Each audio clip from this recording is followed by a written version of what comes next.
আজকের গল্প বিড়ালের গলায় ঘন্টা বাঁধা। অনেকদিন আগে এক বাড়িতে অনেকগুলো ইঁদুর থাকত। তারা আনন্দে জীবন কাটাত, কারণ সেই বাড়িতে আগে কোনো বিড়াল ছিল না। তারা দিব্যি ঘোরাফেরা করত, খাবার কুড়োতো আর খেলা করত।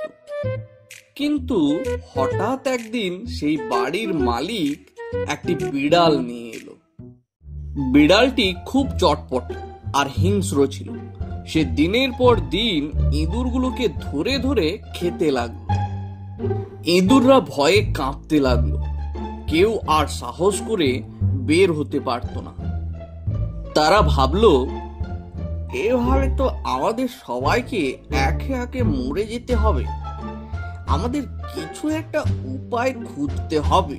তখন সব ইঁদুর একসাথে একটি সভা ডাকলো। বড় ইঁদুর, ছোট ইঁদুর সবাই সেখানে এলো। কেউ বলল, আমরা পালিয়ে অন্য জায়গায় চলে যাই। কেউ বলল, আমরা দল বেঁধে আক্রমণ করি।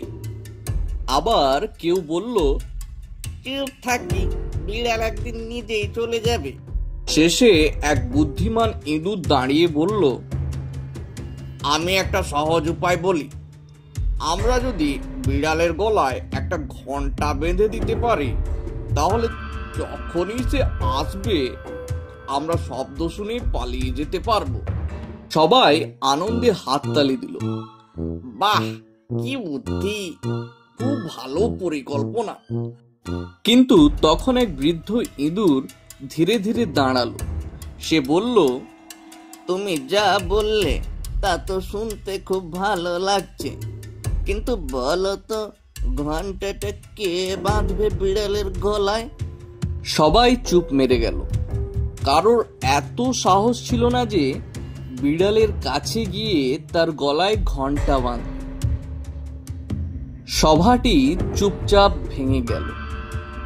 এর থেকে একটা শিক্ষা পাওয়া গেল যে পরামর্শ দেওয়া সহজ, কিন্তু কাজে রূপান্তর করা খুবই কঠিন।